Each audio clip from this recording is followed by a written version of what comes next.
Mas aquilo que estava no meu coração para ministrar, por provisão do Espírito de Deus, está em Apocalipse capítulo 9. O capítulo que nós íamos ministrar hoje.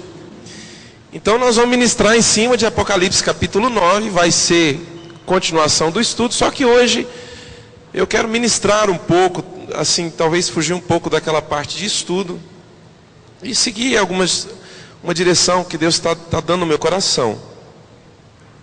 Amém? Amém? Amém? Amém, irmãos? Amém, irmão? Ah, bom. Apocalipse capítulo 9.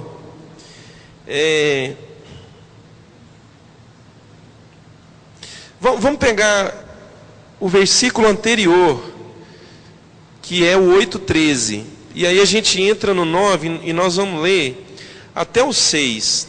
Apocalipse de 8:13 até o 9. Porque aí eu dou assim uma introdução, eu falo partes relacionadas ao ensino sobre Apocalipse, e aí faço a ministração que está no meu coração. Então Apocalipse 8:13 fala assim: enquanto eu olhava, ouvi uma águia que voava pelo meio do céu e dizia em alta voz: ai, ai, ai. Diga assim: ai, ai, ai. Fala assim: ai, ai, ai. Ai, ai, ai dos que habitam na terra por causa do toque das trombetas que está prestes a ser dado pelos 3 outros anjos. O 5º anjo tocou a sua trombeta e viu uma estrela que havia caído do céu sobre a terra. À estrela foi dada uma chave do poço do abismo. Essa estrela aqui, irmãos, muito provavelmente é um anjo. Por que não um meteoro? Porque agora ela recebe uma chave do abismo. E ela vai abrir o abismo, né? Então, a gente entende que aqui é um anjo. Versículo 2: quando ela abriu o abismo, quando ela abriu o poço do abismo, subiu dele fumaça como a de uma gigantesca fornalha. O sol e o céu escureceram com a fumaça que saía do abismo. Da fumaça saíram gafanhotos que vieram sobre a terra. E lhes foi dado poder como o dos escorpiões da terra. Eles receberam ordens para não causar dano nem à relva da terra, nem a qualquer planta ou árvore, mas apenas aqueles que não tinham o selo de Deus na testa. Não lhes foi dado poder para matá-los, mas sim para causar-lhes tormento durante 5 meses. A agonia que eles sofreram era como a da picada do escorpião. Naqueles dias os homens procurarão a morte, mas não a encontrarão. Desejarão morrer, mas a morte fugirá deles. Bom, vamos dividir o estudo em 2 atos. Ato 1, vamos às partes técnicas do texto. O que desencadeou o surgimento desses gafanhotos foi o toque da 5ª trombeta. O anjo tocou a trombeta, veio um outro anjo do céu, aqui chamado como estrela. Já expliquei porque nós entendemos que é um anjo e não um meteoro, como nos outros casos, porque foi dado para ele uma chave. Então era alguém que foi lá e abriu o poço do abismo. Saiu muita fumaça. Essa fumaça cobriu o sol, que é o que está dizendo aqui, e dessa fumaça saíram gafanhotos, que foi dado a eles o poder como o dos escorpiões da terra. Na verdade, irmãos, o que saiu desse abismo foram demônios. E isso já já passou da metade da grande tribulação. Então, quando o anjo abriu o poço do abismo, saíram esses demônios. João vê esses demônios como gafanhotos. E o texto diz que foi dado a eles o poder dos escorpiões da terra. O escorpião, todo mundo sabe, é um bicho extremamente perigoso. Uma ferroada pode matar, dependendo da espécie de escorpião. Olha o versículo 4. Versículo 4 diz assim: que eles receberam ordens para não causar dano à relva da terra, nem a qualquer planta ou árvore, mas apenas aqueles que não tinham o selo de Deus na testa. Então, irmãos, eles tinham um alvo. E o alvo desses gafanhotos, desses demônios, não era a relva, não era as árvores. Todo mundo sabe que gafanhoto se alimenta de folhas. Mas a ordem que foi dada para eles não foi uma ordem para causar dano às árvores e à relva. A ordem foi para que atacassem os homens e todos aqueles que não tinham na sua testa o selo de Deus. Que selo de Deus que era esse? Esse selo, irmãos, é aquele selo que está escrito em Efésios capítulo 1, versículo 13. Que quando nós conhecemos, Paulo diz ali que quando nós conhecemos o Senhor Jesus, nós fomos selados com o Espírito Santo da promessa. Esse selo, irmãos, é uma marca que todo o reino espiritual vê. Todo o reino espiritual sabe que o portador desse selo, ele é propriedade exclusiva de Deus. Então, na grande tribulação vai haver crentes, pessoas que se converteram ali depois que a igreja foi arrebatada. Essas pessoas estarão seladas pelo selo de Deus. No entanto, eles passarão a grande tribulação. Agora, você nota que nessa trombeta, o flagelo que vem não se destina a eles, se destina a todos aqueles que não têm o selo do Senhor, ou seja, aqueles que não pertencem ao Senhor. E qual é o flagelo? Tormento. É um tormento.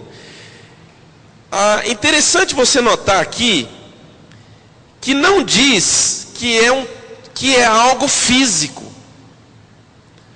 Pelo menos aqui no texto não está falando que é algo físico, não está falando de feridas, não está falando de úlceras, não está falando de doenças, mas está falando de um tormento. Aonde é esse tormento, irmãos? Aonde é esse tormento, irmãos? Quem arrisca? Aqui, isso, Rafael falou, aqui, ó. Um tormento na mente. Esse é o objetivo desses escorpiões, desses gafanhotos. Atormentar os homens na mente, na alma. E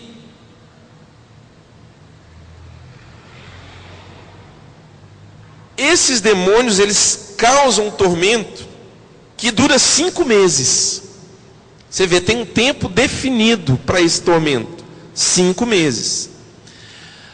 Agora, o que é interessante é que nesses 5 meses, Deus faz algo que Ele nunca fez, desde que o pecado entrou na terra.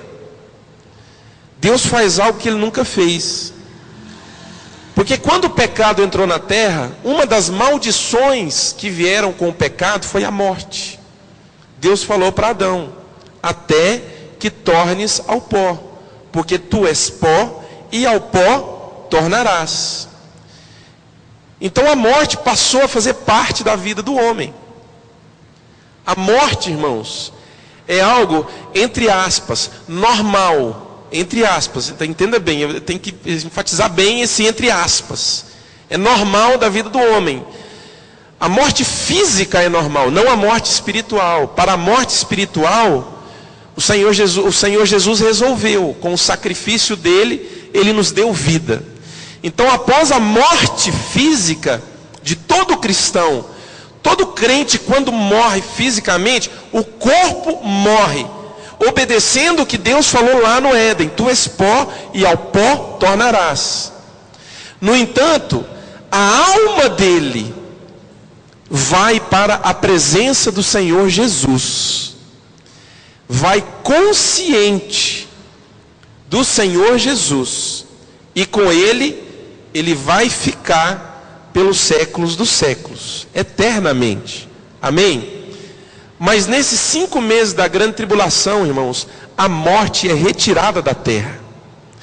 Olha só para você ver como a dimensão, como é, irmãos, a dimensão do poder de Deus. Deus dá uma ordem, e essa ordem é dada à morte, para que no período de 5 meses ela deixe de agir na terra. Então, nesses 5 meses, ninguém vai morrer. E se alguém, pastor, tentar pular na frente de um carro? O texto diz que os homens procurarão a morte, eles buscarão a morte, eles inventarão maneiras de morrer, eles inventarão os meios, assim, os mais engenhosos de morrer, mas a Bíblia diz que a morte fugirá deles. Algo que você pode considerar sobrenatural. Como? Não sei. Mas a morte deixará de agir nesses 5 meses aqui na terra, durante a grande tribulação, na segunda metade da grande tribulação para frente. 5 meses ali, a morte deixa de agir.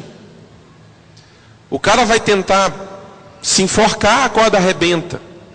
Tenta de novo, a corda arrebenta de novo. Tenta de novo, o galho arrebenta. Tenta de novo, a árvore cai. Mas não morre.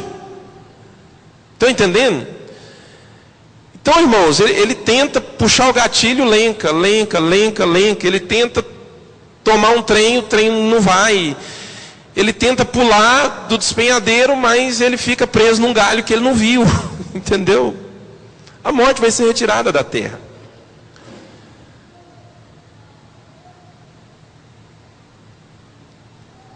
Olha só o versículo 6. Naqueles dias, os homens procurarão a morte, mas não a encontrarão.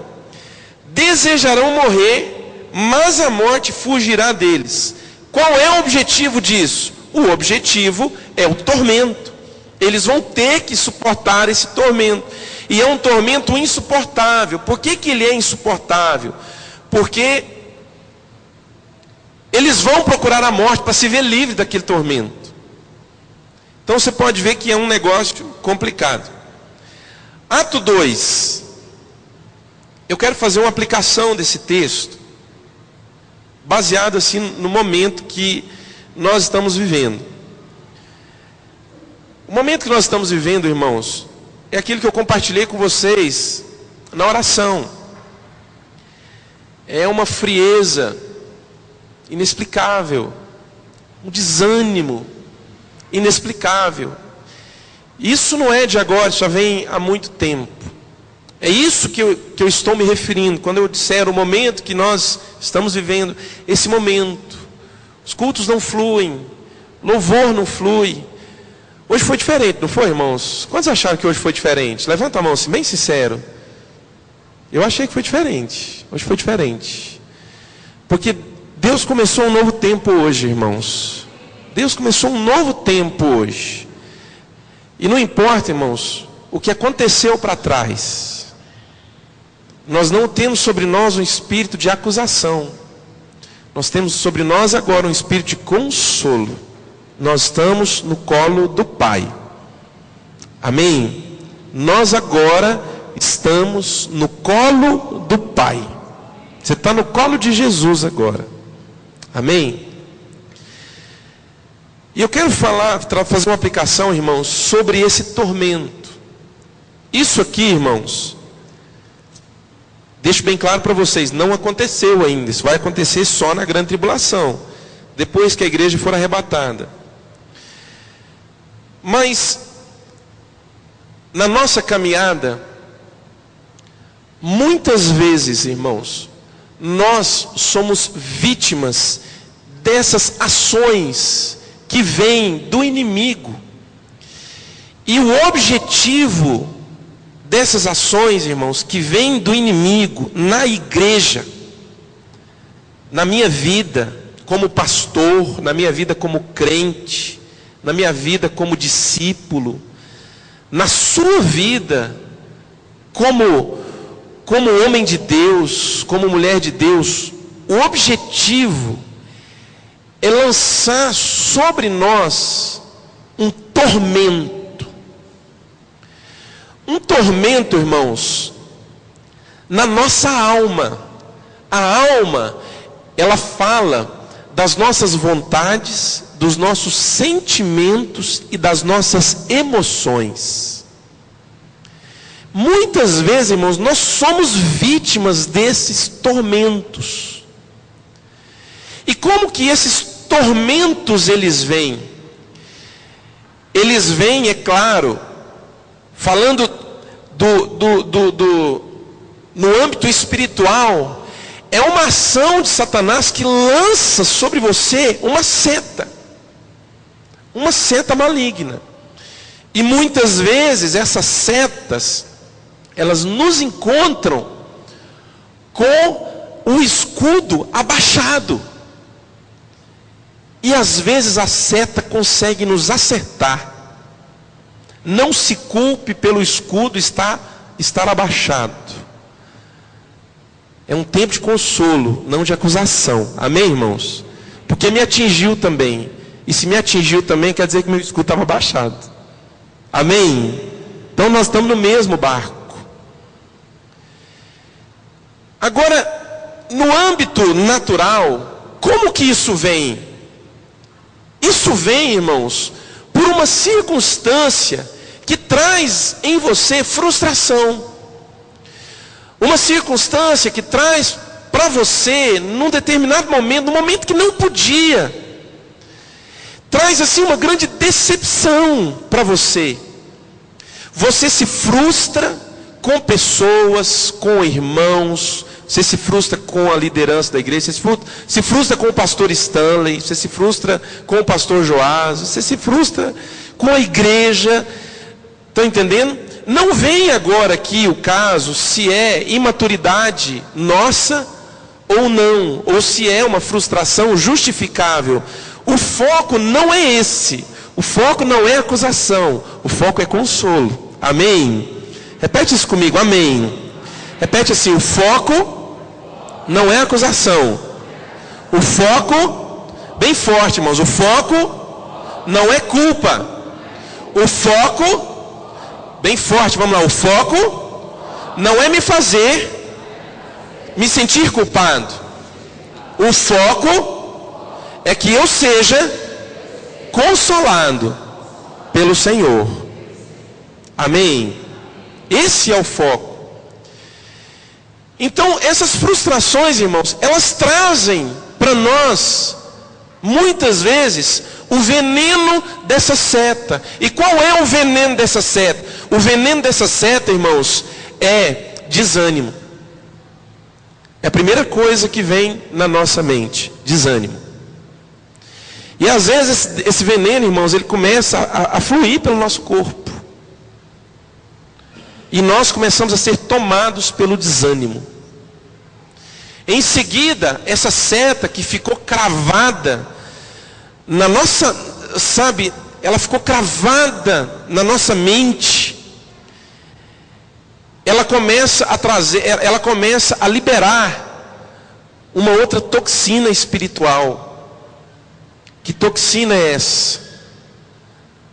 Vontade de desistir. Desistir da igreja? Não, desistir de ser crente. É pior. Estão entendendo? Quantos estão entendendo? De repente, vocês sabiam que quando uma abelha pica, semana passada aconteceu uma coisa muito engraçada lá em casa. Engraçada assim, engraçado porque não foi com a gente, foi com o cachorro, né? Mas o nosso cachorro, o Boris, ele é Beagle, né, da raça Beagle. E o Beagle tem muita energia. Irmãos, eu já pensei umas 20 vezes em dar esse cachorro para os outros. Mas eu sempre encontro oposição dentro da minha casa. Hoje nós resolvemos ficar com ele, né? Acabou, não vamos vender mais, vamos ficar com o cachorro.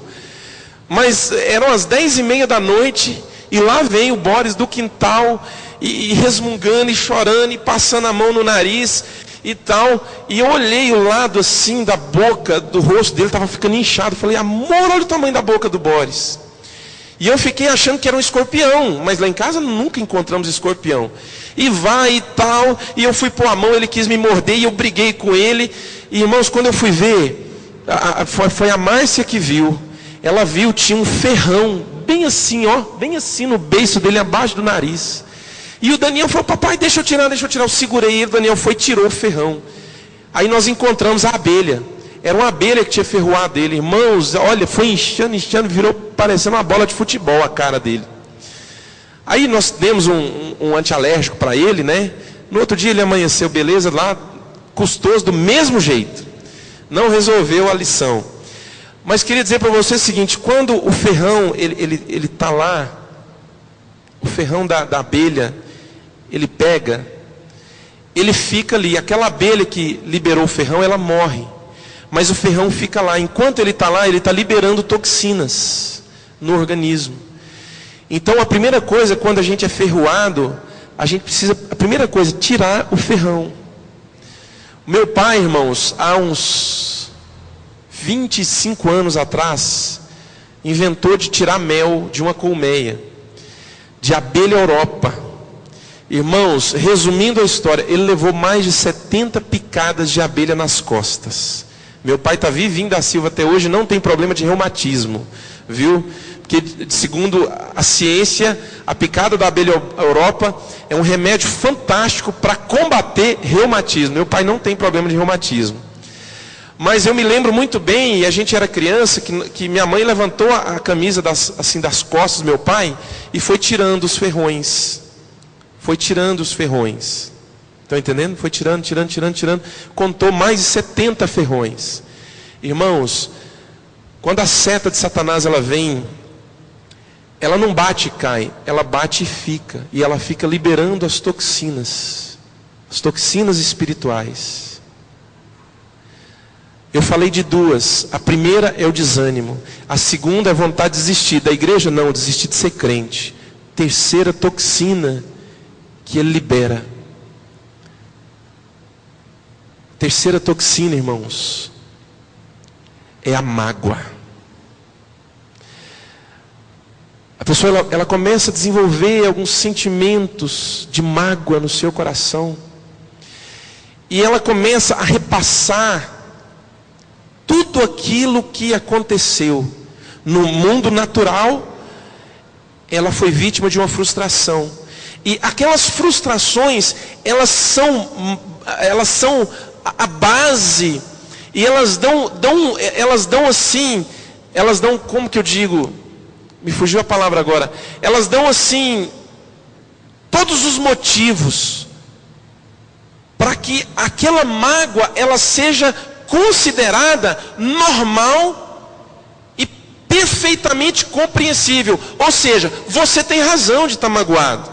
É isso que fica dizendo dentro da gente. Você tem razão de estar magoado. Por quê? Foi frustrado, tal. Se decepcionou, tal. E isso, irmãos, essa mágoa, ela começa, é como o veneno de uma cobra.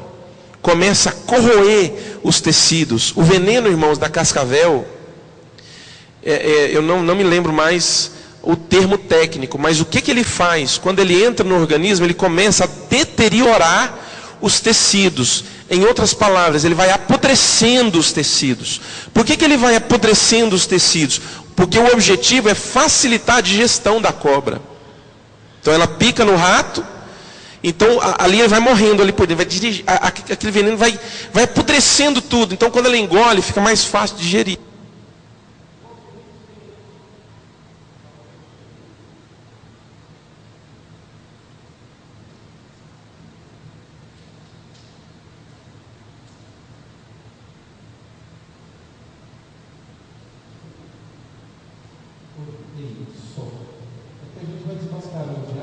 Então, às vezes acontece isso. Então, irmãos, essas toxinas, elas vão, irmãos, provocando a mágoa, e a mágoa, irmãos, vai deteriorando a nossa alma, os nossos sentimentos, vai deteriorando. Aí, irmãos, ela provoca um monte de coisas. A mágoa, ela provoca tristeza. A pessoa vai ficar triste com aquilo, ninguém pode falar com ela, ela está triste. Estão entendendo? Aí ela muda de ministério, mas lá no outro ministério, ela continua triste. Porque o problema, irmãos, na verdade, é o ferrão, é a seta de Satanás, que está encravada na mente. Aí, muitas vezes, ela gera outra coisa, ela gera o quê? Ela gera rebeldia. A pessoa endurece, e ela começa a repassar todos os argumentos dela. E que argumentos? Argumentos para eu estar rebelde, olha. Ora bolas. O argumento para eu estar rebelde. Estão entendendo? E ela começa a sentir dentro dela, diz, não, você tem toda a razão de estar rebelde. Você tem toda a razão. Não pode ser assim. É isso, irmãos, que esses venenos fazem conosco. Chega de falar de veneno agora, eu quero falar da cura. Amém, irmãos? Abre comigo a sua Bíblia. Abre comigo a sua Bíblia em 1 Coríntios. 1 Coríntios. Capítulo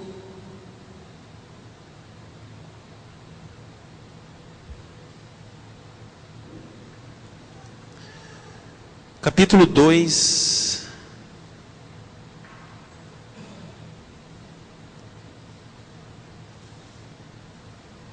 Versículo 14. 1 Coríntios capítulo 2, versículo 14. Irmãos, todos nós, numa medida maior ou menor, às vezes nós somos vítimas dessas setas. Mas eu quero mostrar para você, irmãos, 1 Coríntios 2, 14. Deixa eu falar uma coisa para você. Olha aqui para mim, todo mundo olhando aqui para mim. Quero dizer uma coisa para você. Não é vergonha nenhuma se você se identificou, eu fui vítima de uma seta de Satanás. Isso não é vergonha. O foco não é acusação, o foco é o consolo de Deus. Para a minha vida e para a sua vida também. Amém? Amém, irmãos? Olha aqui para mim. A cura, querido, para isso, já está dentro de você. A cura para esse veneno, irmãos, já está dentro de você. Talvez você não sabe, ou aliás, você sabe, mas você se esqueceu que a cura está dentro de você. Eu não estou pregando o humanismo, ou seja, né, aquilo que o homem pode, todas as coisas, não, já está dentro de você, você pode. Não. Porque quando eu digo que já está dentro de você, eu estou me referindo ao Espírito Santo de Deus. Ele é a nossa cura. Mas eu preciso aprender a usar essa cura. Eu preciso aprender a usar essa cura. Paulo fala, irmãos, que alguns irmãos, ele fala sobre alguns irmãos, não me lembro se ele dá o nome, mas ele fala assim, que alguns irmãos ignoraram a boa consciência, e por isso naufragaram na fé. Deixa eu usar isso para explicar uma coisa aqui para você. Aconteceu alguma coisa na vida desses irmãos, que a consciência deles os acusou. Talvez a consciência estava certa, mas eles não tiveram disposição suficiente para resolver o problema, para aliviar a consciência deles. Quer eles fossem maduros na fé ou imaturos. Isso não importa. O nível de maturidade, nesse caso desses irmãos, não importa. Você sabia disso? Não importa. Quer eles fossem muito maduros ou quer eles fossem muito imaturos. Mas eles ignoraram a boa consciência. E pelo fato de eles terem ignorado a boa consciência, eles naufragaram na fé. Irmãos, estava dentro deles. Quantos estão entendendo isso? Estava dentro deles. Já estava com eles. Só que eles ignoraram. E por isso naufragaram na fé. Então eu quero dizer para você uma coisa: a cura já está dentro de você.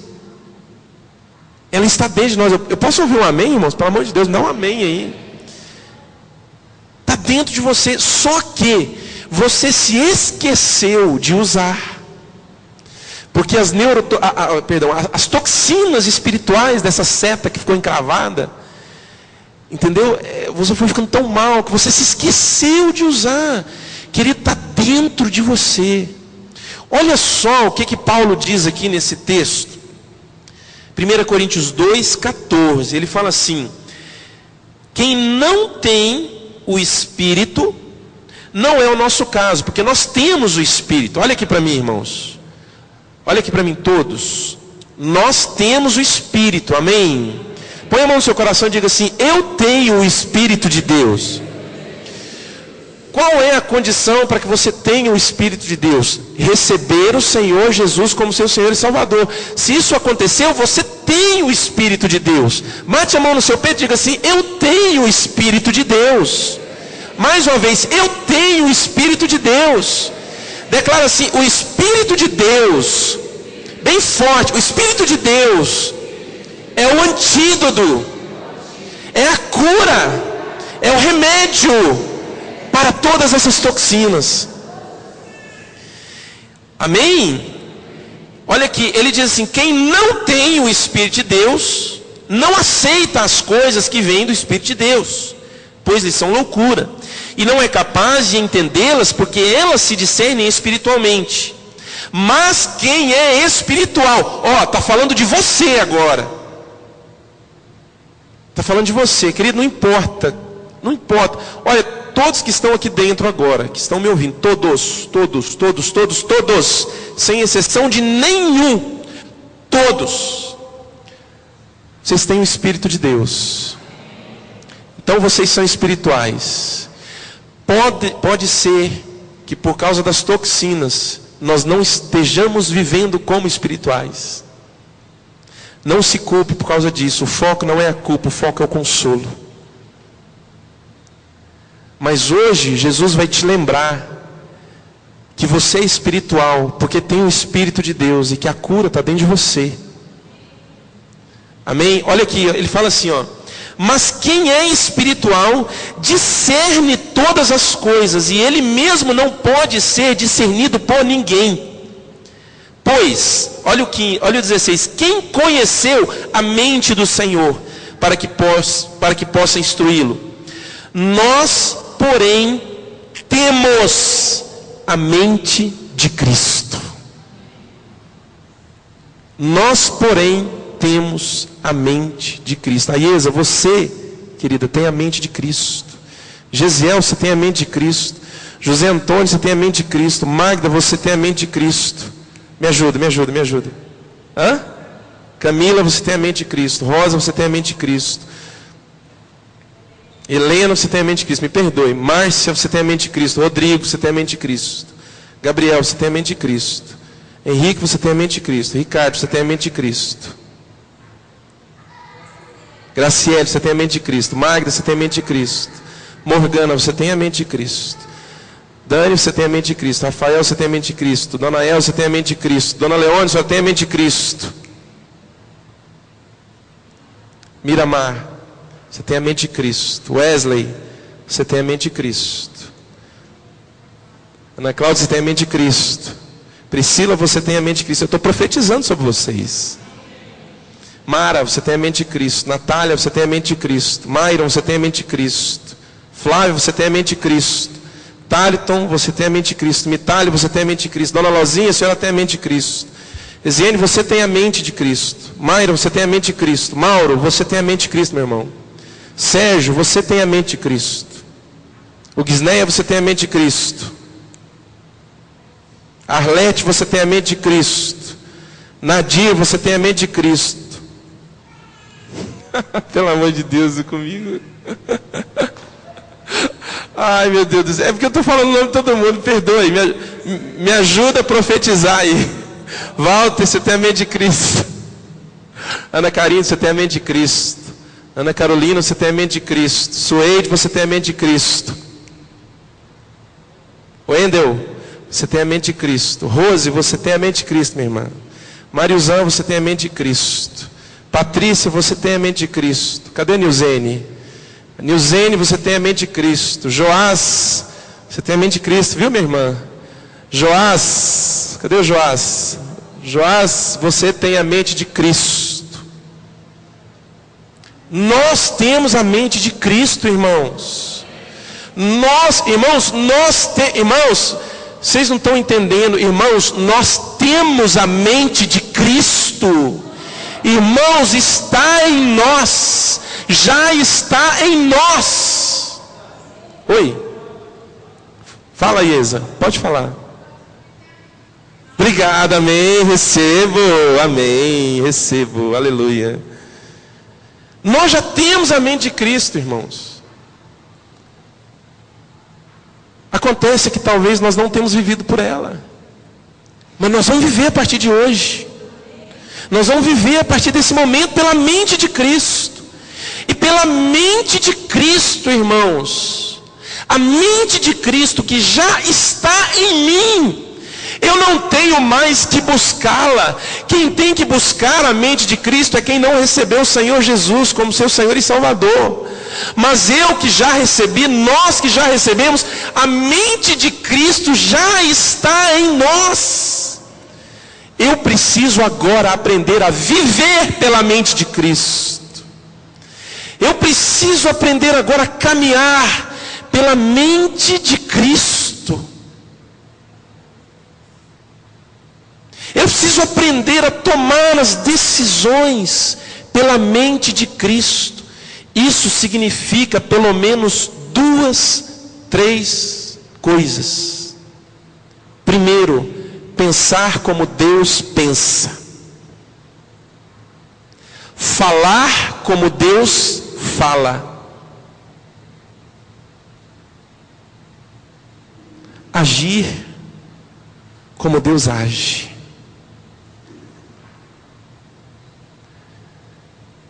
Pensar como Deus pensa. Você está tomado pela toxina. E o que está em você, Joás, você tem a mente de Cristo. Você está tomado pela toxina e ela gerou a mágoa dentro de você. A mágoa te leva a pensar muito mal da pessoa que te ofendeu. Seja ela o pastor Stanley, seja ela o irmão da igreja, seja quem for. Agora, o que você vai se lembrar? Lembra, irmãos, lembra que Paulo falou, eles ignoraram a boa consciência e naufragaram na fé. Estava dentro deles. Eles só precisavam ter agido de acordo com a consciência. Entendeu? Quantos estão entendendo, irmãos? Como que Deus pensaria? Você vai pensar, como que Deus pensaria a respeito do Joás que me ofendeu? Você me ofendeu, cara. Estou falando aqui de púlpito, mas me ofendeu. Estou brincando, viu, irmão? Não ofendeu, não. Eu penso muito mal dele. Mas agora, eu tenho a mente de Cristo. O que eu tenho que lembrar? Como que Deus pensaria? Deus não descobriria, Deus o cobriria. Quando aquela mulher que foi pega em adultério, ela foi trazida para Jesus, a lei dizia que ela tinha que ser apedrejada, e a lei foi o próprio Deus que deu. Mas Jesus, ao invés de descobrir aquela mulher, Ele a cobriu. É assim que Deus pensa, porque Ele, Jesus, iria pagar, e já pagou, pelos pecados dela. Então Jesus pagou pelos pecados dele também. É assim que Deus pensa. Comece a pensar assim. Que jeito, pastor? Com a mente de Cristo. falar como Deus fala. Não vai dar certo. Eu já tentei tantos anos. Tudo que eu vejo é desgraça. Tudo que eu vejo são ofensas. Tudo que vem são decepções. Vamos pensar como Deus pensa? Será que se Deus pensasse assim, Ele teria enviado Jesus para pagar o preço dos nossos pecados? O que vocês acham? Sim ou não? Não. Então quer dizer que Deus não pensou assim. Então também não vou pensar assim. O que Deus falaria? Sabe o que Deus falaria? Eu vou tentar de novo e vai dar certo.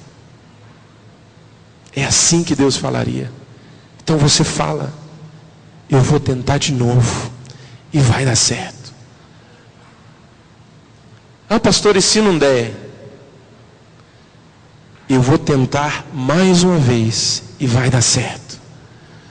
Pastor, e se não der? Eu vou tentar mais uma vez e vai dar certo. E se não der? Eu vou tentar mais outra vez e vai dar certo. Pastor, já estamos há 5 anos tentando. Eu vou tentar mais uma vez e vai dar certo. Sabe o que é isso, irmãos? Isso se chama perseverança. A perseverança, ela é formada em nós pela mente de Cristo. Agir como Deus age. Agir como Deus age.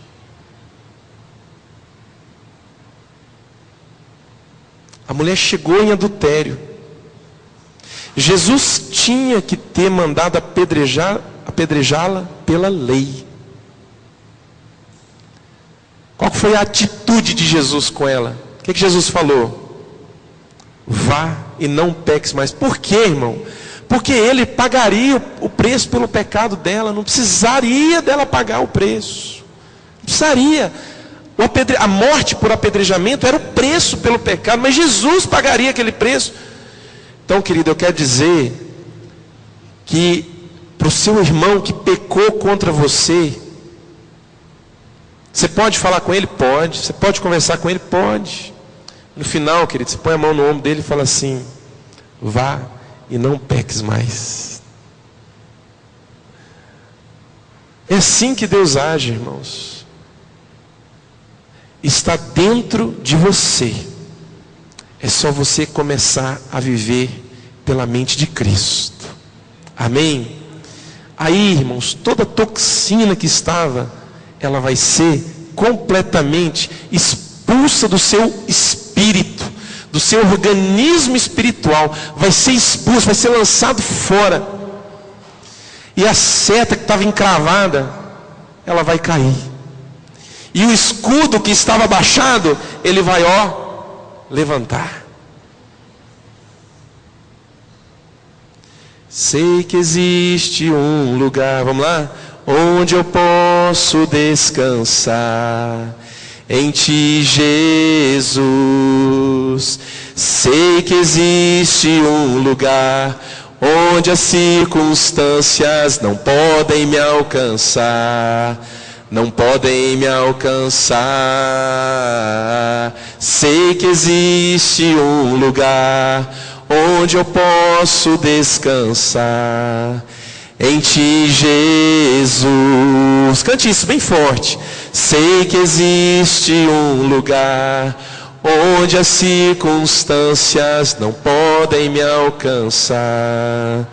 Não podem me alcançar.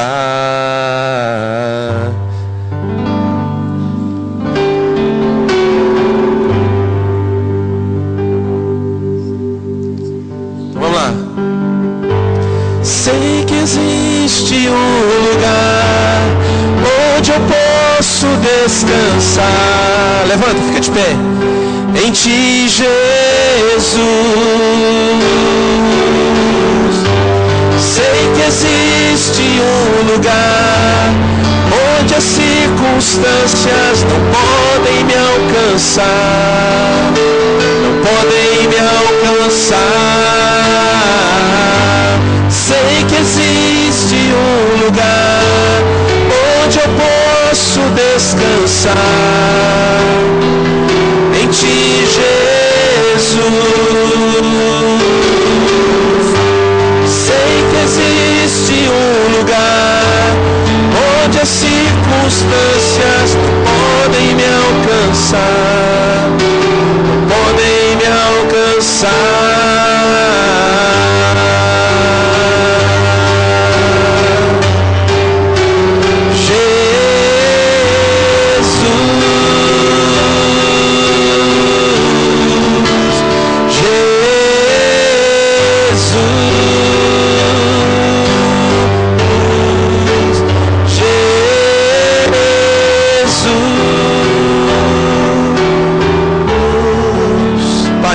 Jesus, eu declaro, Senhor Deus, a cura sobre cada um que tem sido vítima dessas setas do diabo.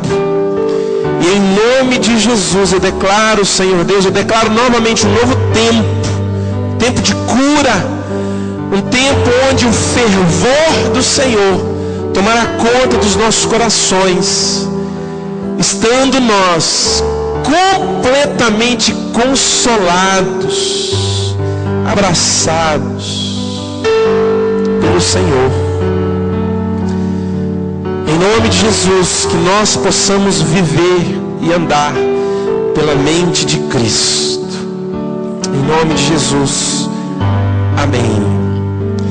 Vão em paz. Deus abençoe cada um de vocês. Até domingo, 7h30, nós vamos continuar essa ministração.